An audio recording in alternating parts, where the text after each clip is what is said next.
तो हेलो प्यारे बच्चों, नमस्कार। आज का हमारा टॉपिक आ चुका है कि जो सेल होता है, सेल के आंतरिक प्रतिरोध ज्ञात करना। हमने आपको बताया था कि हम पढ़ रहे हैं क्लास 12th फिजिक्स चैप्टर विद्युत धारा पाठ के अंतर्गत हमने एक टॉपिक विभव मापी पढ़ा था। तो बच्चों, विभव मापी हमने जान लिया था और विभव मापी का उपयोग हमें जानना था। तो बच्चों, विभव मापी का जो उपयोग होता है वो दो उपयोग होता है। क्या होता है? दो सेलों का जो दो सेल होते हैं उन सेलों के विद्युत वाहक बलों की तुलना करना पहला हो गया, और दूसरा हमारा क्या हो जाएगा? कोई सेल है, सेल का आंतरिक प्रतिरोध ज्ञात करना। ये विभव मापी का उपयोग होता है। यानी विभव मापी का उपयोग कहाँ कहाँ किया जाता है, हम इसको जानते हैं। तो जो पहला विभव मापी का उपयोग होता है कि दो सेलों के विद्युत वाहक बलों की तुलना करना। तो बच्चों, ये जो पहला टॉपिक है, दो सेलों के विद्युत वाहक बलों की तुलना करना, इस टॉपिक को हम पहले वाले वीडियो में कवर कर चुके हैं। और आज का हमारा जो टॉपिक है, विभव मापी की सहायता से किसी सेल का आंतरिक प्रतिरोध ज्ञात करना है बच्चों। तो जो हमारा पहला टॉपिक था कि दो सेलों के विद्युत वाहक बलों की तुलना करना, वो टॉपिक हम आपको इस वीडियो के डिस्क्रिप्शन बॉक्स में लिंक दे देंगे पहले टॉपिक का। तो हमारा विभव मापी का उपयोग का जो पहला टॉपिक था। तो बच्चों, विभव मापी का उपयोग दो जगह किया जाता है। दो सेलों के विद्युत वाहक बलों की तुलना करना, और कोई सेल है, कोई प्राथमिक सेल है, उस सेल के आंतरिक प्रतिरोध ज्ञात करना। बच्चों, आंतरिक प्रतिरोध क्या होता है और किससे डिनोट करते हैं? आंतरिक प्रतिरोध क्या होता है, उसे हम स्मॉल आर से डिनोट करते हैं। और जो हमारा प्रतिरोध होता है उसे हम किससे करते हैं? बाह्य प्रतिरोध होता है, उसे हम कैपिटल आर से करते हैं, और स्मॉल आर से आंतरिक प्रतिरोध ज्ञात करते हैं। तो बच्चों, जानते हैं कि विभव मापी की सहायता से किसी सेल का आंतरिक प्रतिरोध कैसे ज्ञात होता है। तो वीडियो को स्टार्ट करते हैं और समझते हैं। हमने एक विभव मापीय तार AB लिया। क्या लिया? एक विभव मापीय तार AB लिया बच्चों। और जो AB है, A सिरा है, इस विभव मापीय तार का A सिरा है, वो किससे जुड़ा है? संचायक बैटरी के धनात्मक सिरे से जुड़ा है। और संचायक बैटरी का जो ऋणात्मक सिरा है बाबू, वो किससे जुड़ा है? कुंजी K से जुड़ा है।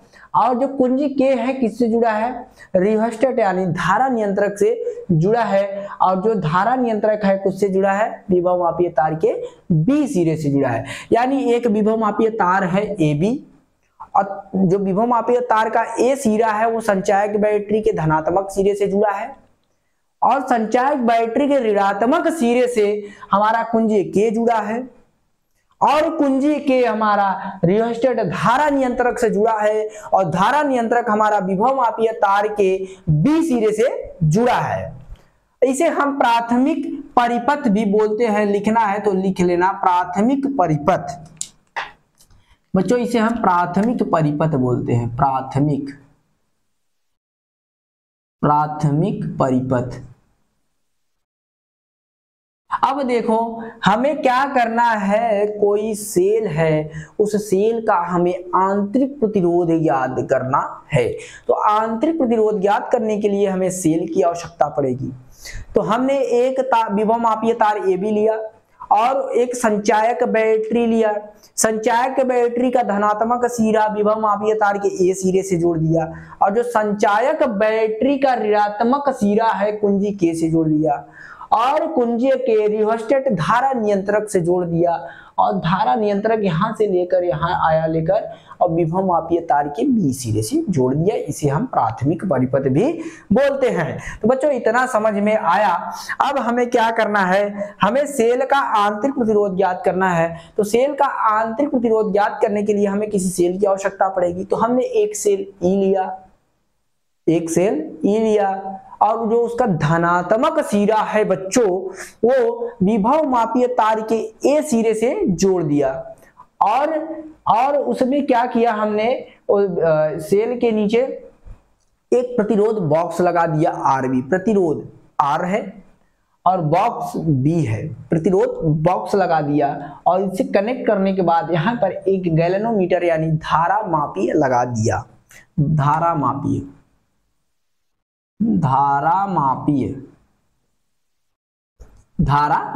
लगा दिया, इसे हम विभव मापीय तार से कनेक्ट कर दिए। तो बच्चों जो जो चीजें फिगर में हैं वो चीजें हमने ऑलरेडी लिख के रखा है, तो आप उसे एक बार समझ लीजिए। क्या बोल रहा है, माना ए बी एक विभव मापीय तार है, यही बच्चों ए बी है, ए और बी यहां से यहां तक है, क्या है, विभव मापीय तार है, जिसके साथ संचायक बैटरी, इसके साथ संचायक बैटरी का धनात्मक सिरा जो है, जिसके साथ संचायक बैटरी बी, कुंजी के और धारा नियंत्रक RH जुड़ा है। इसे हम प्राथमिक परिपथ कहते हैं। जो जो चीजें था हमने लिख लिया। अब आगे बढ़ते हैं, आगे बोलते हैं E1 वह सेल है, क्या, E1 इसका बात हो रहा है, सॉरी E वह सेल है जिसका हमें आंतरिक प्रतिरोध ज्ञात करना है, आंतरिक प्रतिरोध स्मॉल r बाबू। तो क्या करते हैं, E वह सेल है जिसका हमें आंतरिक प्रतिरोध ज्ञात करना है। और आगे क्या है, E सेल के धनात्मक ध्रुव, ये E सेल है बच्चों, E सेल का जो धनात्मक सिरा है वही बोल रहा है धनात्मक ध्रुव को विभव मापीय तार के A सिरे से जोड़ दिया गया है। देखो ये धनात्मक सिरा है, यहां से लेकर आए हैं, यहाँ विभव मापीय तार के A सिरे से जोड़ दिए हैं, तथा A सिरे से, तथा जो ऋणात्मक ध्रुव है, ये ऋणात्मक ध्रुव है, देखो ये ऋणात्मक ध्रुव हमने धारा मापीय G से जोड़ दिया है, ये देखो ऋणात्मक सिरा धारा मापीय G से जोड़ा गया है। और इसी से एक प्रतिरोध बॉक्स RB, देखो इसी से क्या जोड़ा गया है, एक प्रतिरोध बॉक्स RB जोड़ा गया है। और इसे द्वितीयक परिपथ भी बोलते हैं, लिखना चाहते हो तो लिख लो, द्वितीयक परिपथ, द्वितीयक परिपथ, द्वितीयक परिपथ, परिपथ जोड़ दिया गया है। बच्चों इतना समझ में आया होगा। अब हमें पढ़ना है सूत्र की स्थापना, यानी सूत्र कैसे आया। तो बच्चों आशा है, मुझे पूरा उम्मीद है आपको ये टॉपिक बहुत ही अच्छे से समझ में आ रहा है, क्योंकि मैं इसे बहुत बारीकी से आपको समझाने का प्रयास कर रहा हूं। तो बच्चों अगर कोई बच्चा ऐसा होगा जिसे समझ में नहीं आता है, सब इंसान वही है, बस सबके अंदर क्वालिटी अलग है। ठीक उसी प्रकार क्वालिटी अलग है, जैसे मिट्टी से ईंटा बनता है तो ईंटा कई क्वालिटी का होता है, नंबर 1 2 3 करके होता है। ठीक उसी प्रकार इंसान भी हमारा क्या होता है, सब इंसान एक ही होते हैं और क्वालिटी उनका अलग होता है। किसी किसी को तुरंत समझ में आ जाता है, किसी किसी को 1-2 बार में समझ में आता है, किसी को 3-4 बार में समझ में आता है। तो ठीक समझ में आया बच्चों, आप इसे कॉपी में नोट कीजिए। और फिर उसके बाद हम बढ़ते हैं सूत्र की स्थापना की ओर, की सूत्र की स्थापना यानी सूत्र कैसे आया। तो इतना आप सब कॉपी में नोट कीजिए और फिर उसके बाद हम आगे बढ़ते हैं सूत्र की स्थापना की ओर।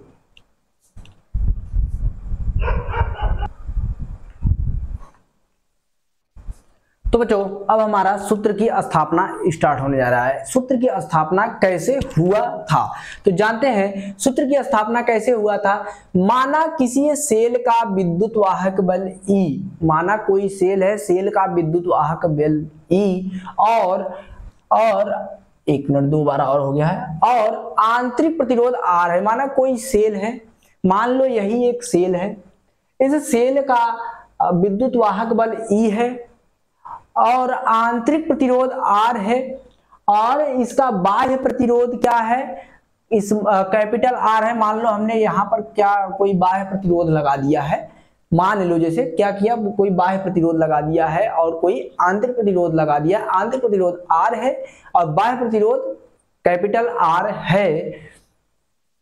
बाह्य प्रतिरोध R के सिरों के मध्य विभवांतर भी लगाने से परिपथ में धारा I का प्रवाह होने लगता है।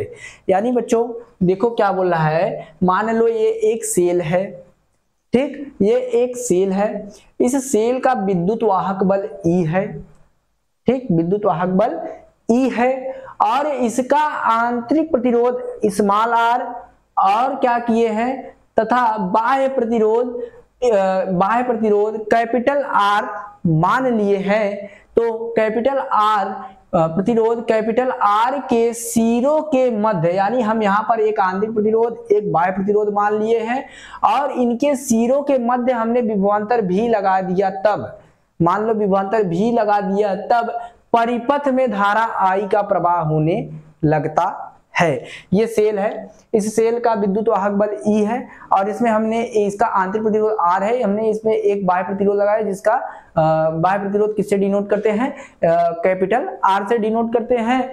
और ये इन सिरों के मध्य में क्या कर दिए, जो आंतरिक प्रतिरोध और बाह्य प्रतिरोध है इनको लगाने के बाद इन सिरों के मध्य में यानी आंतरिक प्रतिरोध और बाह्य प्रतिरोध के बीच में विभवांतर भी लगाने से क्या होगा, धारा I का प्रवाह होने लगता है।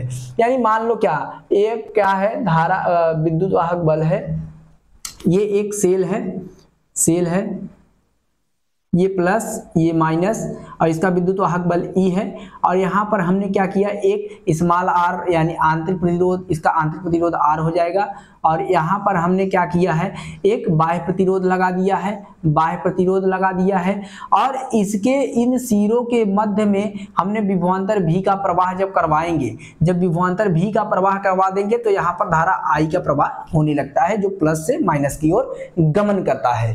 ठीक, इतना समझ में आया। ठीक, आगे बढ़ते हैं। आगे क्या है, आंतरिक प्रतिरोध है। तो आंतरिक प्रतिरोध किससे डिनोट करते हैं बच्चों, आंतरिक प्रतिरोध हम किससे डिनोट करते हैं, आंतरिक प्रतिरोध हमारा क्या हो जाएगा, स्मॉल r बराबर बाह्य प्रतिरोध था तो कैपिटल R और ब्रैकेट में क्या हो जाएगा बच्चों, यहाँ पर बड़े वाले ब्रैकेट में क्या हो जाएगा E अपान भी। E क्या है, विद्युत वाहक बल क्या है और V क्या है, विभवांतर है और यहाँ पर -1 हो जाएगा।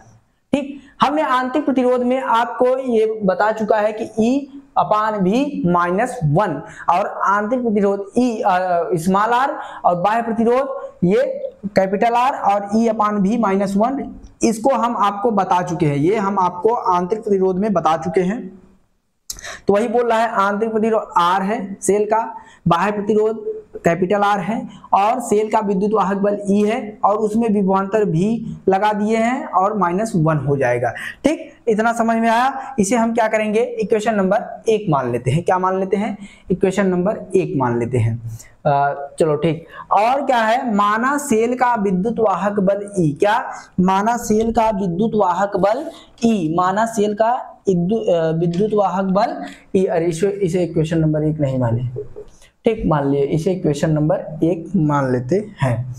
अब क्या हो जाएगा, देखो माना सेल का विद्युत वाहक बल E है, क्या है, ये सेल है, सेल का विद्युत वाहक बल E विभव मापीय तार बना लेना, मिट गया है, विभव मापीय तार से L1 लंबाई पर संतुलित होता है। यानी सेल का जो विद्युत वाहक बल होता है, ये सेल है, सेल का विद्युत वाहक बल ये जो विभव मापीय तार है, तार से देखो यहाँ पर एक हमने क्या लगाया, धारा मापी लगाया है जहां पर संतुलन हो रहा है। तो वही बोल रहा है कि माना सेल का विद्युत वाहक बल E विभव मापीय तार है AB, विभव मापीय तार से L1 यहां से यहां तक L1 पर क्या हो रहा है, संतुलित हो रहा है।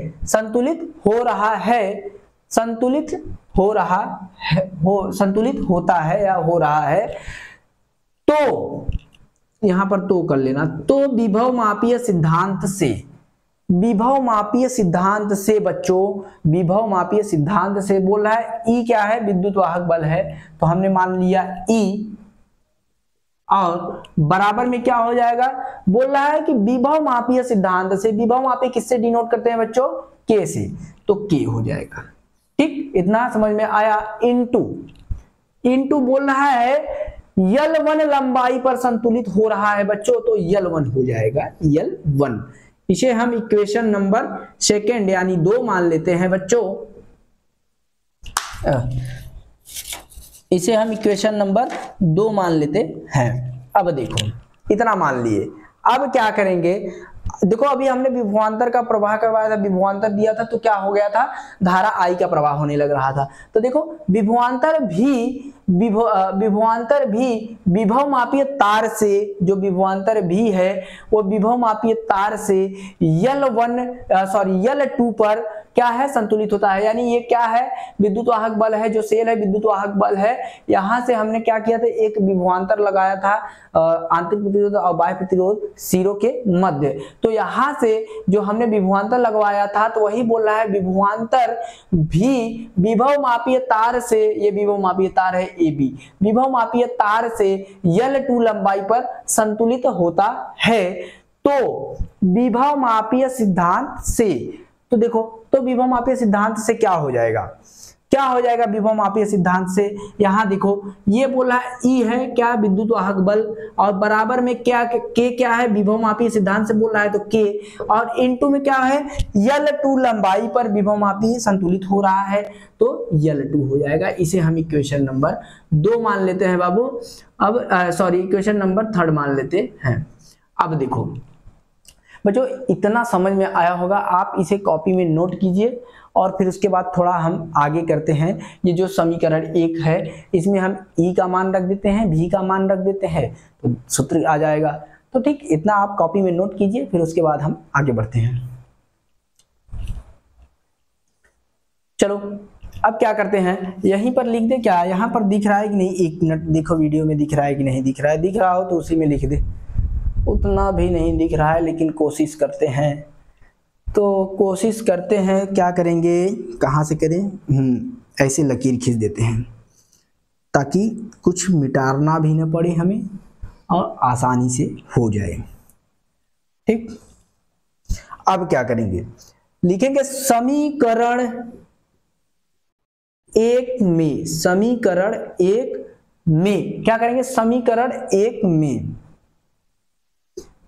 E व भी का मान रखने पर, का मान रखने पर, मान रखने पर, ठीक। अब इसमें नीचे नहीं लिखते हैं, यहां पर लिखते हैं आगे, ये यहां से ऐसे कनेक्शन कर देते हैं। अब भाई समीकरण 1 क्या है, समीकरण 1 हमारा R है, स्मॉल कैपिटल R है बराबर में, और बड़े वाले ब्रैकेट में हमारा E और अपान में V और -1 है। इतना समझ में आया।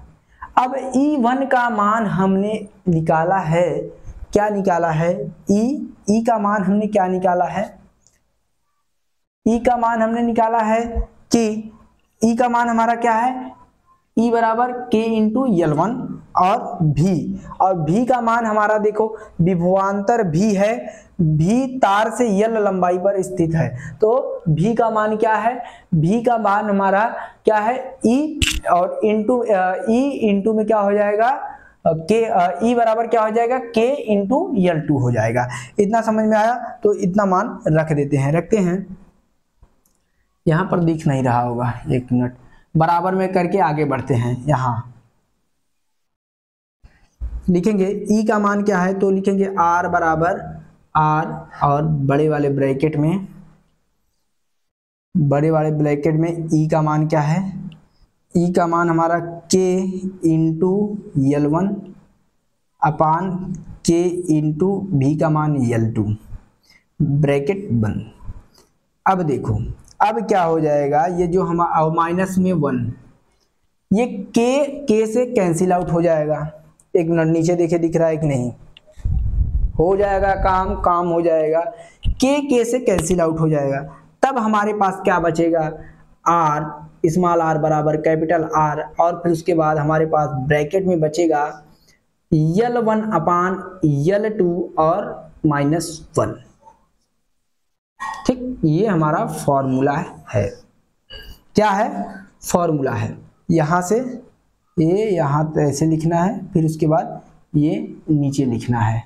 ठीक, पहले सबसे पहले ये लिखना है, लिखने के बाद ये लिखना है, फिर उसके बाद ये लिखना है, फिर उसके नीचे ये लिखना है, इसको ऐसे रहने दो। ठीक, इतना समझ में आया, ये हमारा फॉर्मूला है,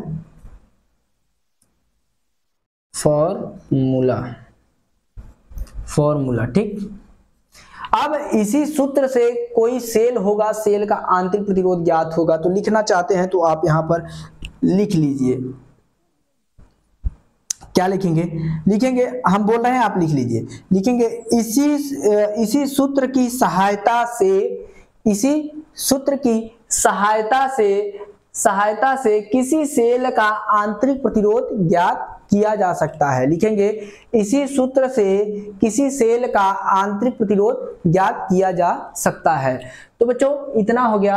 और अब क्या करेंगे, ये आपको समझ में आया होगा, आप इसे कॉपी में नोट कीजिए, स्क्रीनशॉट पहले लीजिए तो बता रहे हैं। ठीक, स्क्रीनशॉट लीजिए। इसकी कुछ सावधानियां हैं बच्चों। क्या है? कुछ सावधानियां हैं। क्या सावधानियां हैं? ध्यान से देखो।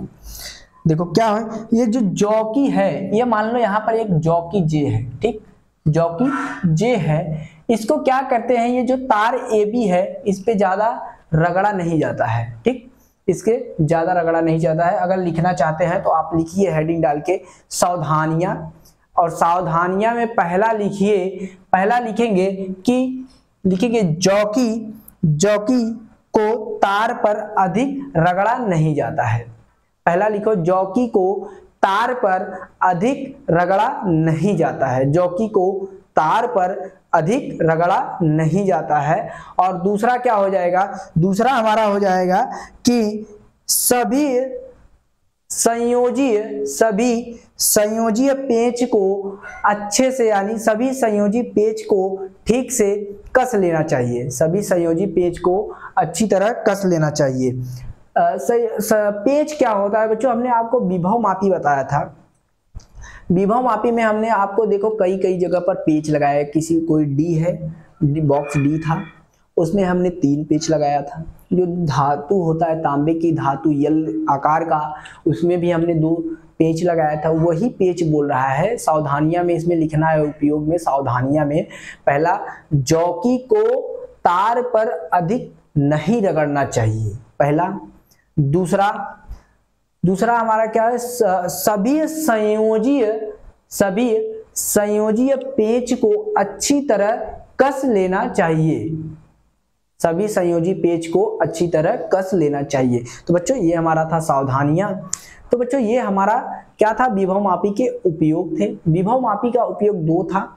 हमने एक पहले वाले वीडियो में कवर किया था और इस वीडियो में हमने ये दूसरा वाला कवर किया है। तो पहले वाले वीडियो में हम पहले वाले टॉपिक का जो वीडियो था उसमें हम दूसरे टॉपिक का लिंक दे रहे हैं, और जो दूसरा टॉपिक है उसमें हम पहले टॉपिक का लिंक दे रहे हैं। ठीक बच्चों, मिलते हैं नेक्स्ट वीडियो में। और अगर वीडियो अच्छा लग रहा है तो वीडियो को लाइक करें, चैनल को सब्सक्राइब करें और वीडियो को शेयर करें। ठीक दोस्तों, अगर अच्छे से समझ में आया हो तब। ठीक, तो दोस्तों मिलते हैं नेक्स्ट वीडियो में। जय हिंद।